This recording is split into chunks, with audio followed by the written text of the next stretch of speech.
Hello and welcome to Healthy Success. I'm your host, Emily Webb, and I'm so excited to have here Lavinia Plonka with us today. Lavinia is a body language expert and has helped people improve their movement, their behavior, their relationships, and their careers for over 40 years. And her unique expertise really connects the dots among posture and movement and emotions and the mind. And Lavinia's training and professional career have included things like theater, dance, yoga, and martial arts. And she's been teaching the Feldenkrais method for over 30 years. So I'm so excited to have Lavinia here. Welcome to Healthy Success. Thank you, Emily. It's a delight to be here. Awesome. So you have such an amazing background and you're developing your own practices and your own programs now as well.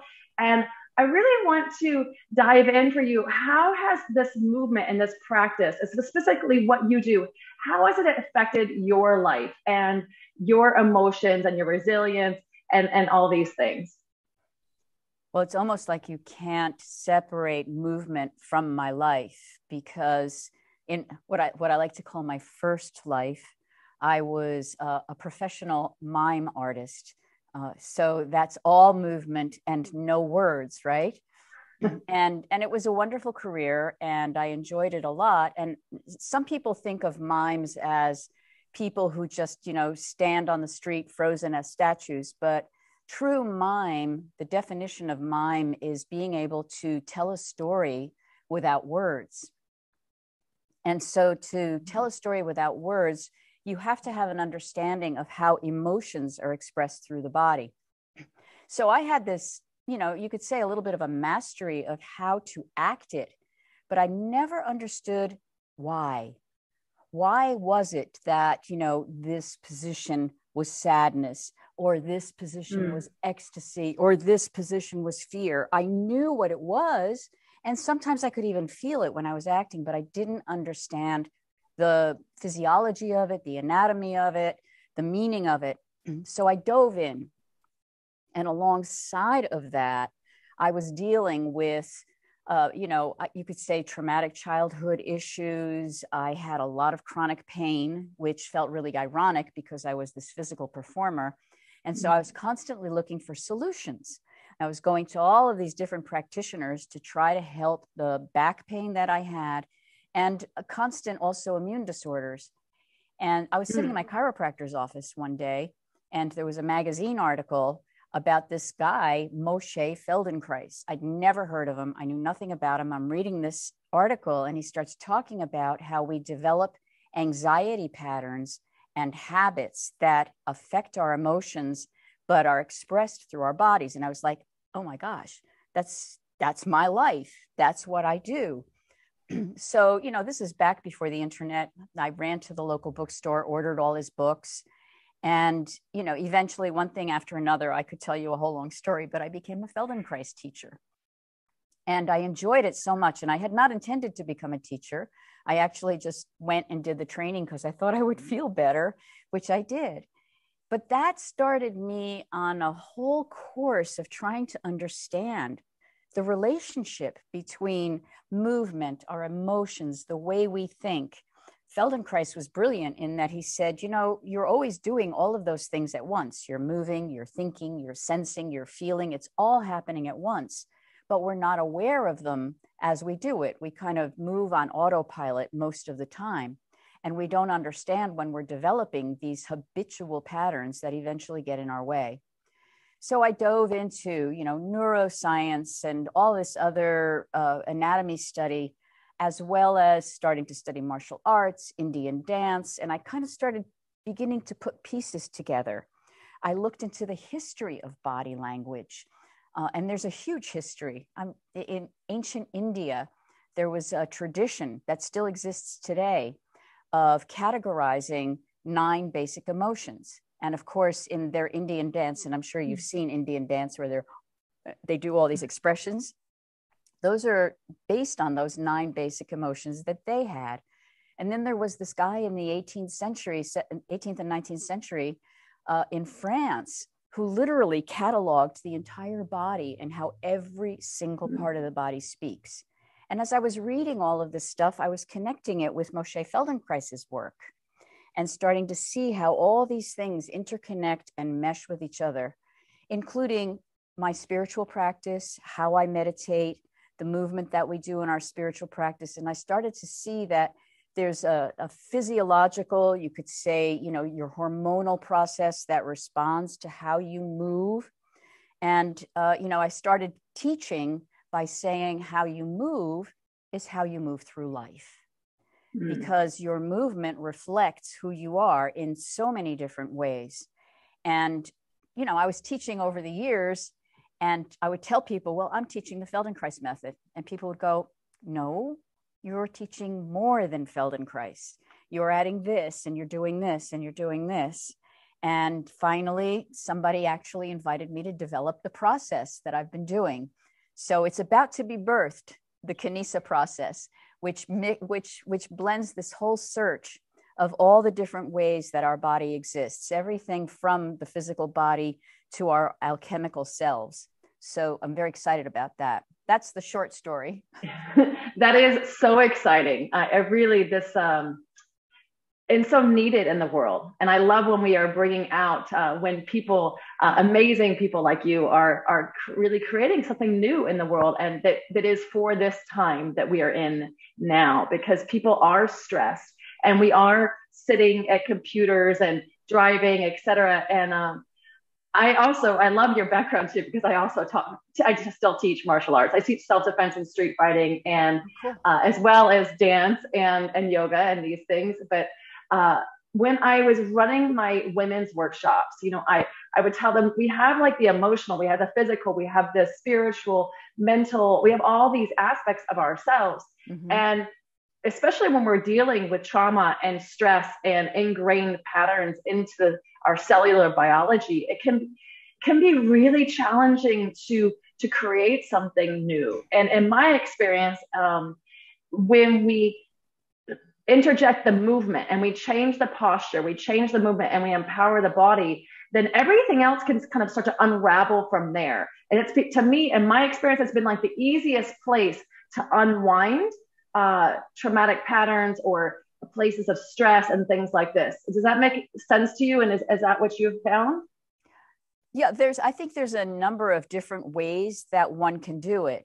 So one of the ways that you described is to actually take on a specific posture and feel what that's like for you, and feel how that could change it for you. One of the most famous ones, of course, right now is what they call the power pose practice. I'm sure you've seen it. And you could say that that's a fake it till you make it kind of thing. You take that power pose and you just wait and hope that the hormones will work for you. And sometimes they do, and sometimes they don't. And I think that there's a value to that up to a certain point. But if I have an underlying anxiety pattern that's there, even if I take that pose, even if I try to strike something confident, if inside there's something that's going, you're not good enough, or there's a gripping somewhere in the belly, people can feel the falseness of it, and you can't really embody it. And that's what I love about the movement sequences that we do in the Feldenkrais method, in the Kinesic Process, and in certain other somatic trainings, where you're not worrying about trying to take on a body language communication thing. You're studying, how does my shoulder move? What's happening in my chest? What's the quality of my breathing? You're kind of breaking it down one movement or one idea at a time, because again, it's an intellectual, physical, and emotional process every time. I've had people on my floor where all we're doing is moving the shoulder, and the next thing you know, that person is in the corner trying to, I'm bringing over tissues to them, because there was something in that shoulder that was holding a lifetime of sadness, pain, protection, who knows? And a lot of times they don't even know, there's no story. There's no, oh, this happened to me because. It's just the emotion itself got trapped there. And so that's why we work with very small movements at first, and then start to build functionality and look at movement and how the movement can provide a metaphor for myself. We encounter obstacles, for example, in our lives. How do you encounter an obstacle in your life? There are those people that kind of plow ahead. There's those people that go, oh, well, I just can't do it. There's those people, each of us has a different way of approaching an obstacle or approaching our learning. And you can do the same thing with a movement sequence. Suddenly you realize that everybody in the room is rolling and you can't figure out how to get there. What's your attitude in that moment as you're rolling over or not rolling over? Is there judgment? Is there competition? Is there, or if you roll over and you go, I did a really good job of rolling over. And it's like nobody cares, but you're starting to see that you have an emotional attitude towards even the most inconsequential things. And that's how we begin to get to know ourselves a little bit better. So I like to do a combination of both. When I'm teaching my workshops or my trainings, I give people lots of different exercises that explore the expression of body language.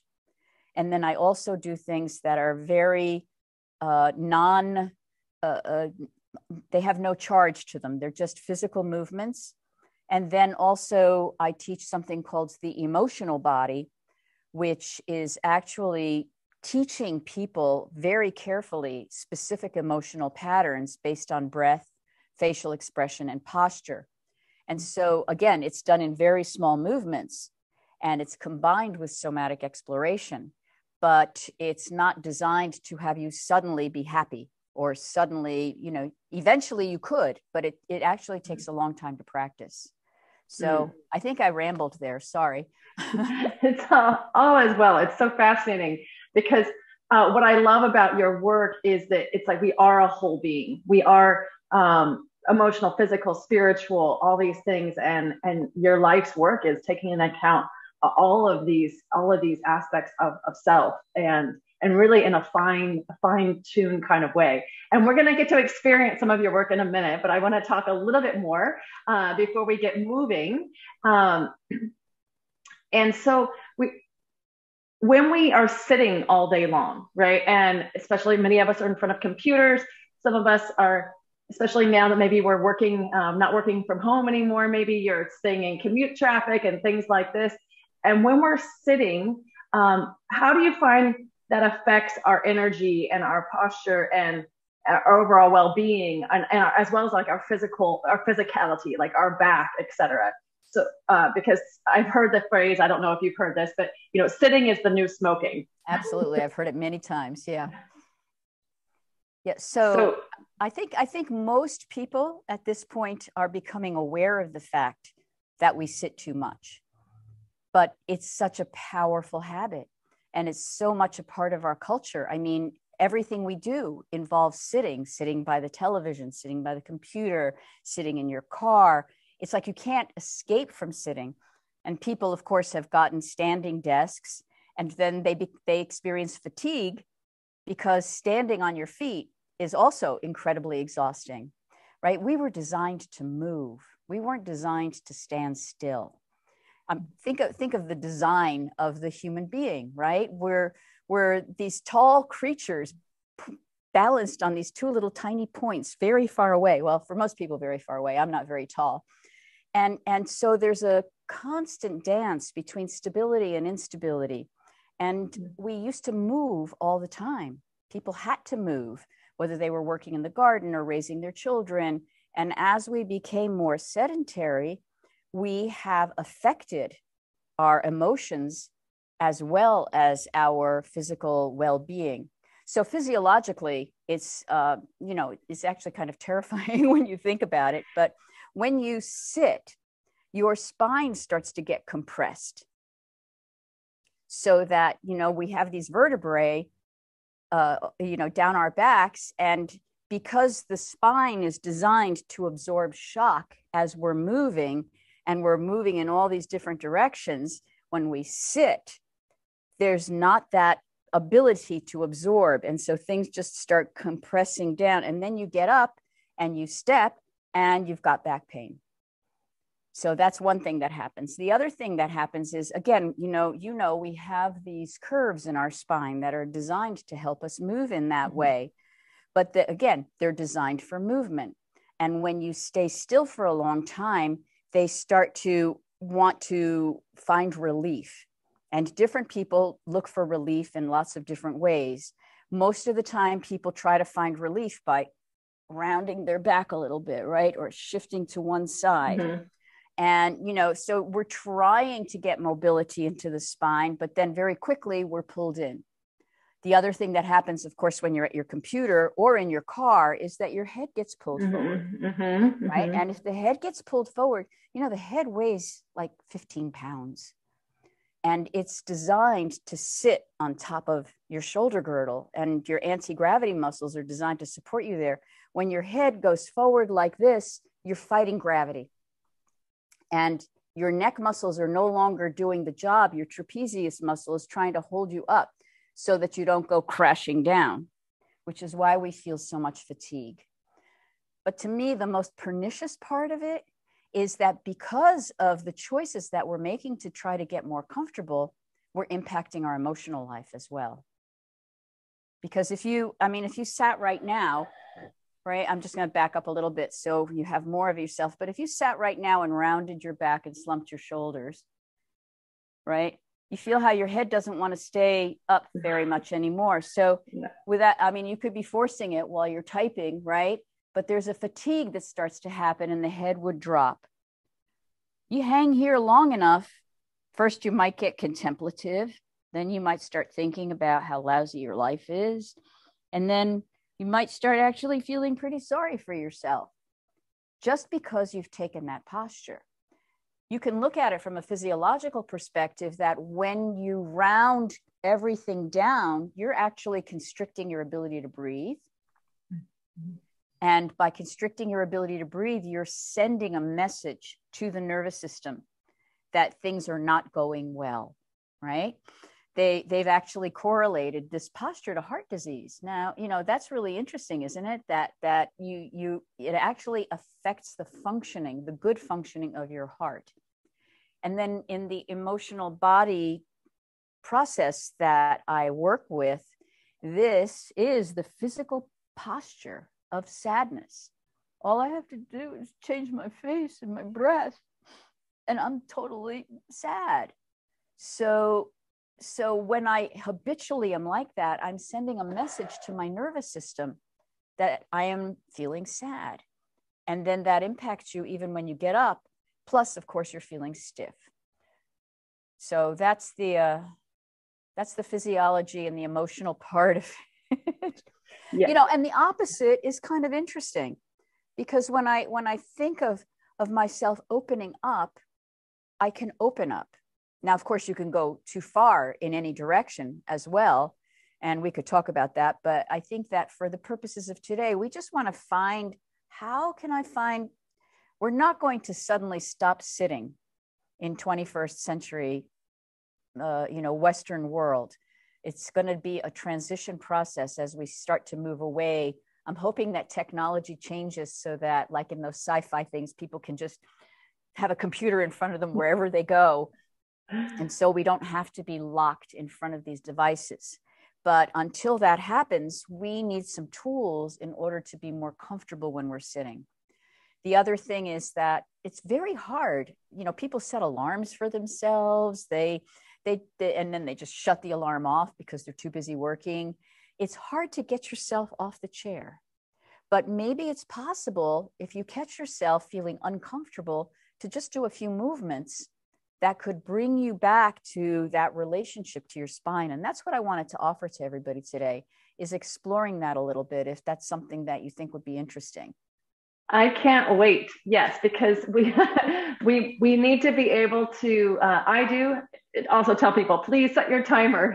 And also, even if that means that we're just in the chair. And I have another question for you in a minute, but I want to get into your movement. I'm so excited. So what do we need to do in order to set ourselves up here to do this practice? I figured since you're sitting, we'll do something in sitting. Normally, when you come to classes, we do a lot of things lying down, standing, lying in different positions. But sitting is also important because of how much we sit. And so I'm just going to back up a little bit so that you can see more of me. Normally, when I teach, we don't demonstrate. We just let people find their way. But for the purposes of this, we can demonstrate. So if you're sitting right now, you want to sit a little bit forward in your chair so that you're not, if you have a chair back, you're not leaning against the chair back. And just take a moment to, just close your eyes and sense what is your pot. Don't try to be good. Right? That would take away the whole point. Besides, no one's watching you. So just check in with how you feel. And you may feel underneath you, the bottom of your seat, two bones sticking into the seat that you're sitting on. And, we'll call those your sitting bones. They're actually called your sits bones in some places. And they connect to your legs and they help you mobilize your legs when you're moving. Right? So you can feel those two sits bones and just notice whether right now they feel symmetrical. Does it feel like one's a little bit forward or one's a little bit backward or one's heavier or more prominent? That starts to already tell you that you might have some physical habits that influence the way you sit, the way you walk. So now what I'd like you to just try is to go into a slump. So it would be as if you let your back round. You can even, if you want to, you can even pick up your heels a little bit, which brings us even more into flexion. And then put your heels down and feel your whole back moving a little bit forward. So you're kind of rounding your back and then you're coming forward. And now you spontaneously lowered your head. Not everyone would do that, but that feeling of letting everything round and everything come back is good. So we're just going to add to that a little bit. I'd like you to interlace your fingers and just place them behind the back of your head. So not behind the neck like we do with some exercises, but the back of your head, and bring those elbows forward. Now, as you let your belly sink backwards, can you let the weight of your elbows let you come back downwards? So you're not trying to go forward like a stretch.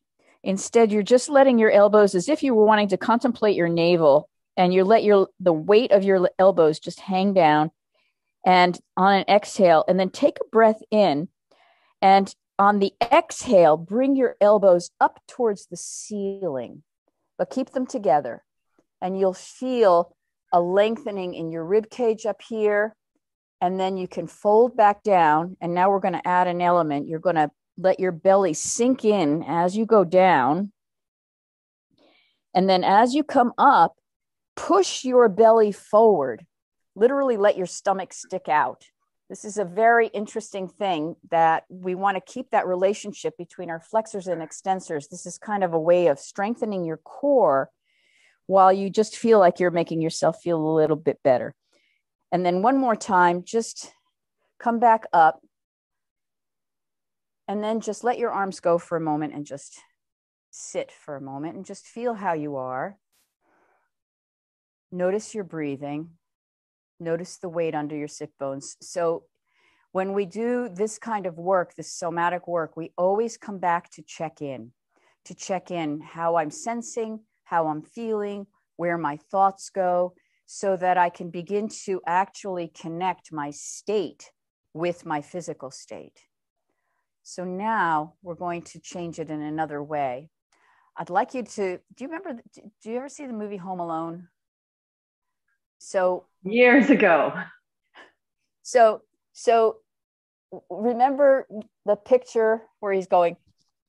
So you don't have to do that part. You're just putting your hands by your cheeks and you want to get your elbows close together. And now take a breath in. And on the exhale, bring the elbows forward, keeping them as much together as you can, and push the belly out, and then come back down. Take a breath in and exhale. And take another breath in. And here, Lavinia, are we letting the neck arch here? Or are we keeping the neck straight? Well, no, that's the whole reason. That's a good question. So you're thinking of your elbows going to the ceiling, but you're not trying to crunch your neck. Mm-hmm. That would be counterproductive, right? And the reason I'm doing it this way is to lead you into the next one, which is really for opening up that rib cage area and allowing this to feel freer. So if you just wrap your arms around yourself as if you were hugging yourself, right? Good. Sometimes people want to do this, and that's more, I call that the King Tut Pose. This is more like I'm loving myself a little bit. And so the same idea now, you kind of go down, looking down, and then as you go up, you're just lifting your elbows and looking at your elbows. So again, you're not craning your neck, you just look at your elbows, and then exhale, coming down. Take a breath in, and then exhale, coming back up, pushing the belly forward. And coming down one more time. Just keep going. And then coming back up. Good. And then come to the center and just pause a moment. And just sense how you feel right now. And we can play with a couple more if we have time. What do you think? Yes? Yeah, okay. Let's do it. I have another question though for you on the last one. When you say push your belly forward, is that causing an extension or an arch in the low back, or is Absolutely. Great. Absolutely. But what we're looking at, and this is, you know, this is where this work is a little bit different than some traditional core work. Moshe Feldenkrais believed, and I think he's right, that you always have to have a balance between what he called your flexors and your extensors. And so your flexors are the muscles that help you flex, whether it's, you know, flexing your hand or flexing your knee or flexing to contract. When I flex, I want to make sure that the extensors, which are the muscles in the back, let go so that I can round, right? If everything was tensed, I wouldn't go anywhere, right? I would just be stiff. So what happens a lot of times is that when people try to straighten up their back, they're still holding their belly in. So they're using their extensors, but they're also tensing in their flexors. And that creates a kind of double bind for the nervous system. By looking at how the flexors can open as the back extends, and then how the extensors can open as the back rounds, right? Not forcing, but just allowing, the spine can lengthen without so much effort. And then I can carry myself in an easier way. Does that answer your question? Yes, very, very much so. Thank you so much. Yes, let's do some more movements. We have time. Okay, good. So if we just continue with what we were doing, since we're on that, this was all flexion and extension. But you know, how many times, and I've seen this happen a lot actually, when a lot of times people have like one monitor over here, and then they're doing something else over here, and they're doing all of this twisting and turning.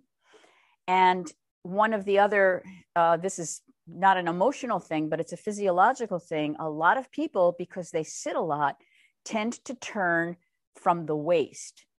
They're turning from their lumbar spine. And your lumbar spine is not designed for turning. Your thoracic spine is designed for turning. So when you keep doing this twisting from your lumbar spine, you're actually crunching the facets in your vertebrae, and that can create back pain later on.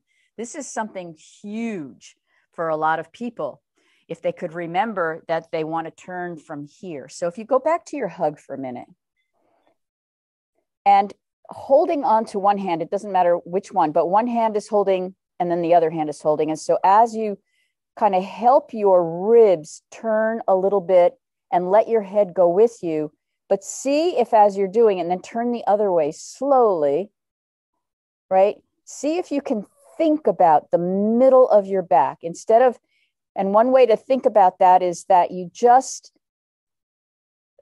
how can I put it? You just want to stabilize your sit bones and not go too far. If you stabilize your sit bones, and then, if you twist too much, you're going to create that torque in your lower back. So you're thinking about encouraging your ribs to go to one side, and then I'm literally pulling here on the ribs on the other side. And of course, you're breathing. And then see what would happen if you look over your opposite shoulder as you turn. And then turn the other way and look over the opposite shoulder.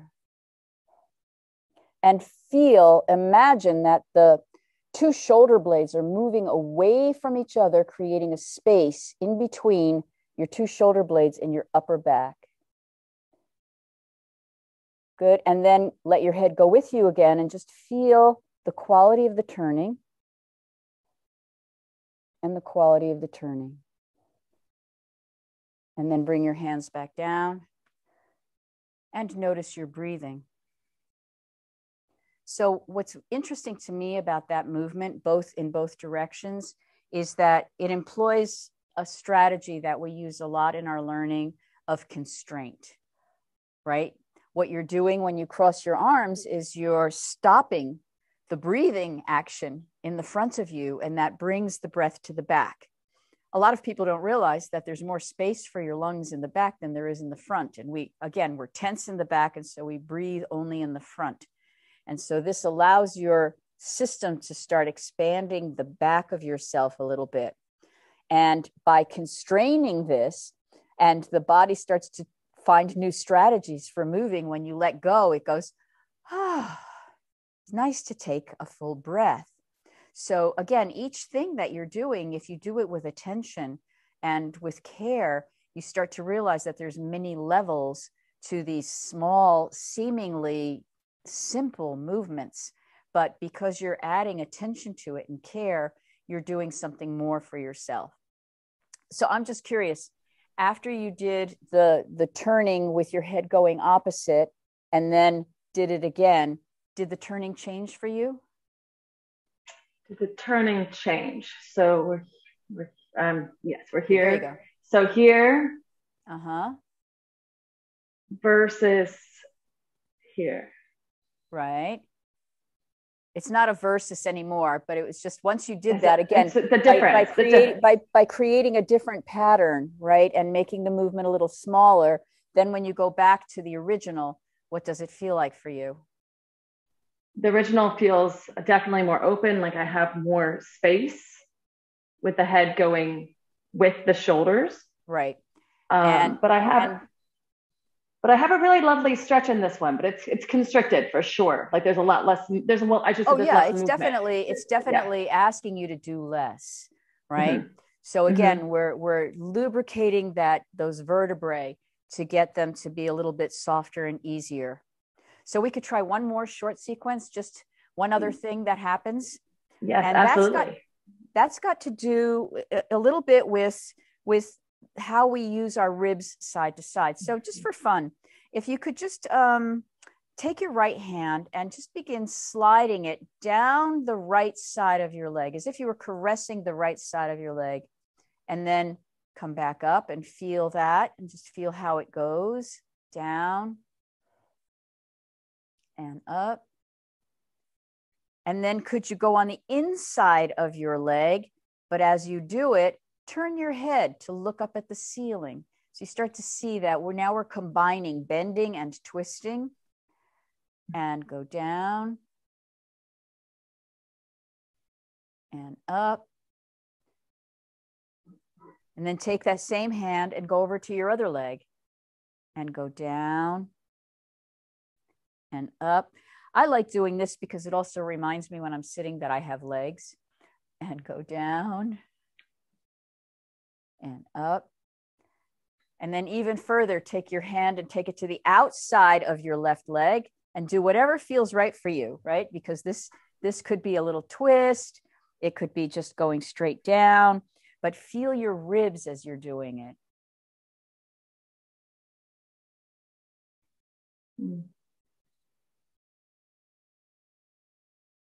Good. Try the other arm. See if it feels different. First, go just straight sideways. And we let the head go here, yeah? Or no? Or does that matter? You could, yeah, absolutely. Why not? If you hold your head in place, it's a different movement, right? When you let your head go, you can really feel the stretch all the way down yourself. And then try going on the inside of your left leg.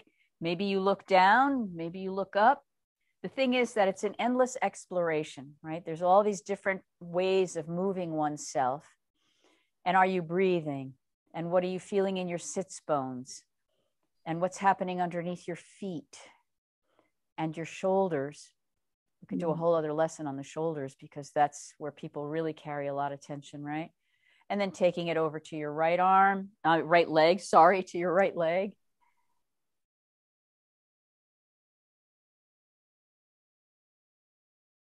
I love what you said about exploration. I say that all the time. We're exploring. I love that. Exactly. That's exactly what it is. You don't want to do anything rote, because then that means that your mind has left the building. Mm-hmm. You want to follow your curiosity. So go to the outside. You want to bring yourself to a place of novelty and feel, again, here as you're doing it, how that changes what's happening in how your sits bones are moving on your seat as you reach downward. And now, just for fun, go back to the very original thing that you did of just reaching your arm down the side and feel what that's like now. I feel like I have a bit more range of motion there. Right. And we just did it for a few minutes. So you've got flexion, you've got extension, you've got rotation, right? And then you have the complexity of adding them all together, side bending, side flexion, and twisting. And if you just did a few of those, you know, when the alarm goes off on your thing, you know, you don't have to do them all. And it begins to become something that you want, right? Your body starts to call out for it after a while. And you start to realize that the system longs for movement, right? We need to move. Movement is life, right? Your heart is beating, your diaphragm's moving, everything is moving inside of you. And so you want to keep that movement going out through your limbs, connecting you to all that is around you. Very good. And I love what you said. And I wanted to highlight this again, because in these movements that we just practiced with you, you were talking about when people have more than one monitor, or maybe they have a filing cabinet and a this and a that in their office. And I found it very interesting when we did the movement with the rotation, and then we took the head in two different directions.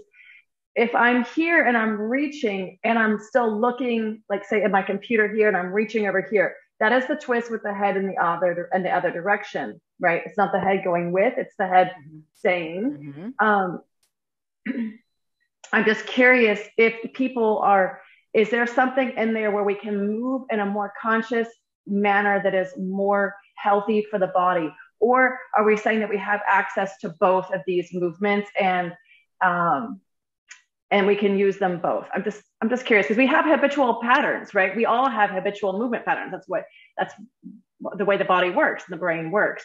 Right. And so in some of those habitual movement patterns are not serving us and our well-being and feeling good and our emotions and everything else.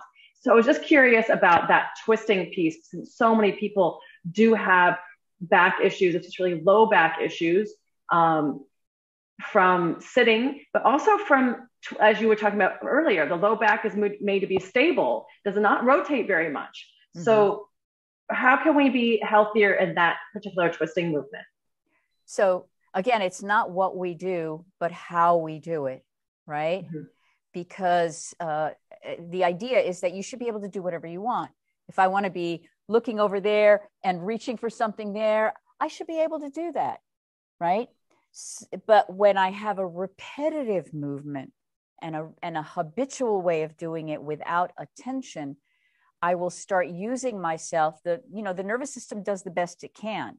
And so a lot of us learned our movement habits when we were children. In fact, when we were in school, I know in your generation, you had a little bit more movement, but when I grew up, it was like sit at your desk, eyes straight forward, no movement except at recess. And that in itself has conditioned us to keep that whole area still. And then you turn and you tweak yourself. So it's not that you shouldn't be able to, look at something over there while you're reaching for your file cabinet there, but can I do it with an awareness, with an intelligent movement, so that I'm not tensing, so that I'm not twisting in the lumbar spine. And the way to teach yourself is to play with these small movements so that the rib cage starts to understand how to do the movement for you, or that your arm, one of the reasons people have so many shoulder issues is because they think that their arm ends here. And so they're using their arm without thinking about the fact that there's this whole huge complex of muscles that go all the way over to the opposite hip. So when you start to think about or be aware that, oh, my right arm begins in my left hip, it changes everything. because now you're using yourself the way nature intended. And we've just gotten away from nature because of this fine motor movement that we're doing all the time. So I'm sorry, I went off a little bit there, but my point is you want to pay attention. And attention is very useful, because if you pay attention, which by the way, in Kinesic, the A is for attention. Because when why do we say pay attention? I mean, why do we say the word pay, right? To me, there's a currency, right? When I am paying attention to you, we're exchanging something, right? So when I'm paying attention to myself, I'm giving myself the energy I need in order to do what I want. Brilliant. That alone is like a gold nugget we can all take home. Absolutely. Take home. And I have to remind myself, that's why I do these summits, is to remind myself, because we all forget. It's so easy to just go into autopilot. So easy. It is truly. And speaking of, I just wanted to get your opinion. If we're going to pay attention to ourselves throughout our workday, how often do you recommend people, if we're going to set the timer, to get in, to remind us to take some breaths and to move or what have you? How often do you set your timer for, or should we set our timers for? Well, see, you said the word should. I know, I did. I should all over myself. I do too. But, but the truth is that when somebody gives you a prescription, you've already got an emotional and mental and physical reaction to that. I've either disempowered myself. The therapist told me I should do this 4 times a day. Or, you're the rebellious child and you go, yeah, well, I don't want to do that 4 times a day. Or you just immediately forget and then feel guilty because you didn't do it 4 times a day. So I never tell people what they should do. I always suggest that you be curious. You set your timer for 4 times a day and you forget.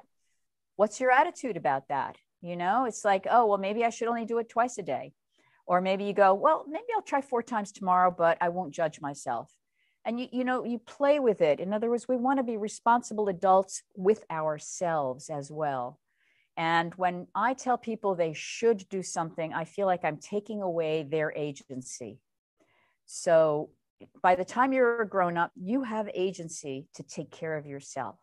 You don't need me to tell you what to do or when to do it. I love that. And I love how we feel, afterwards, if we do our movement, we take that break, noticing how we feel, because then if you're feeling good, it's much easier next time. It's not a should. I take that word should back. Yes. It's so funny because I catch people on that too, but we all do it. Or at least I did it. So in any case, but feeling how we feel, so that it's like, I want to take that time to pay attention to my body for a moment, because I'm noticing how I feel afterwards, and not just physically, but also the ability to concentrate and our entire beingness. So those are amazing. I love the exercises that we did, and I invite all of us to play with that, explore, and see how adding in some movement during our day changes things for you. See how you feel. And I would love, go ahead. Go ahead, Lavinia. I was just thinking about that saying that's very popular right now, you be you. Mm-hmm. What does that mean, right? To really be you in any moment that I'm making a choice of how I want to be. Yeah. And the keyword choice there as well. Mm-hmm. Yeah. This is so beautiful, all of it. And I can't wait to hear more about Kinesic. It's Kinesic, yes? Tell us what that stands for. So the KIN, I took from this idea of kinesthetics and kinetics. It's all about movement. The E is for emotion. The S is for sensation. We didn't even talk about sensation too much today. I'll have to come back. And then the A, as I said, is for attention. And these are the elements that I have brought together over my lifetime of research to create this process that really explores all of the potential of the human being. So, you could say we have 7 bodies. You have your mental body, your emotional body, your physical body, your creative body, your archetypal body, because we're all carrying archetypes within us, your energetic body, all of these different ancient traditions that talk about how energy moves, and your alchemical body. And how do we bring all those together in order to have a fully realized life? That's what the Kinesic process is attempting to do. So, and I'm just launching it to answer your question. And it sounds absolutely just like such a phenomenal practice and endeavor.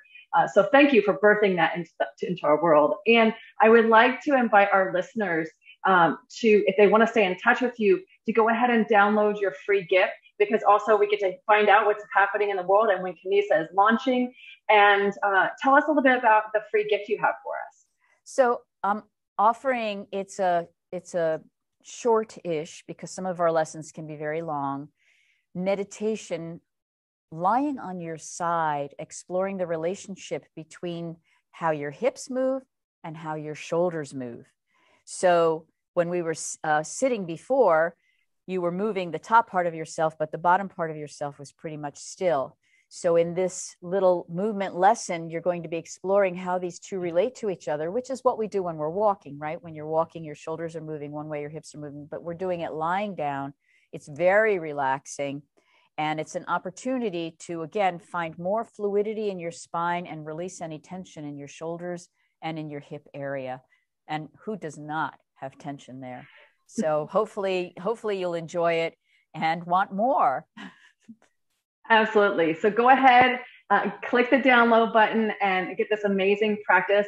Lavinia, this has just been, I feel like we have just barely scratched the surface of your knowledge. So thank you so much for sharing your time with us. And I hope everybody who's inspired, go ahead, download the free gift, find out more, because in this wild and crazy go, go, go kind of world, this work is so valuable. And I really appreciate you being here and scratching the surface with us and giving us some tools so we can feel better in our workday, as well as inspire us to find out more and to explore more and get more curious about our mind, our emotions, and our movement and our energy, and how that's affecting us as we move through our life to really become a much more actualized beings and fulfilled and living our best life. This has been so wonderful. Thank you for being here. Well, thank you for having me. It was an absolute pleasure.